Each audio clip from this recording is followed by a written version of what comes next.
হঠাৎ করে আজকে আমার যেতে হয়েছিল মামার বাড়ি। তো আসসালামু আলাইকুম গাইস, গুড়িয়া ব্লগে আপনাদের সবাইকে স্বাগত।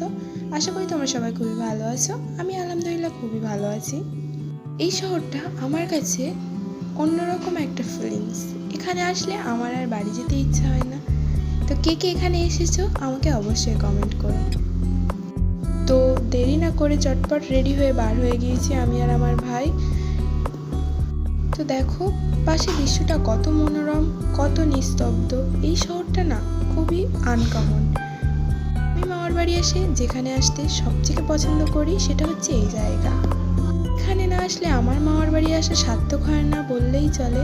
দেখো জায়গাটা কত সুন্দর। হয়তো এখানে তেমন কিছু নেই, কিন্তু এই চারপাশের মনোরম দৃশ্য, নদী, গাছপালা আমার যেন একটা অন্যরকম ফিলিংস হয়। এই জায়গাটা আমার খুবই পছন্দের। তো আমি মামার বাড়ি এসে দেরি না করে চলে আসলাম এখানে। আমার ভাইকে বারবার বলছিলাম যে চল চল, ভাই তো আসবেই না। তো আমি একাই চলে আসলাম এখানে। দেখো চারপাশে জায়গাটা কত সুন্দর। এটা হচ্ছে বেলিয়াঘাটা রোড। আমার বাড়ি গিয়ে দেখি আমার মামারা কিছু বেগুন গাছ লাগিয়ে রেখেছে।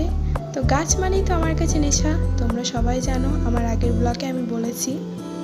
আমি এসে আর দেরি না করে কিছু বেগুন তুলে নিলাম। আমি বলছিলাম যে দেখো বেগুনগুলো কত সুন্দর হয়েছে, আমি কিছুটা বাড়ি নিয়ে যাব।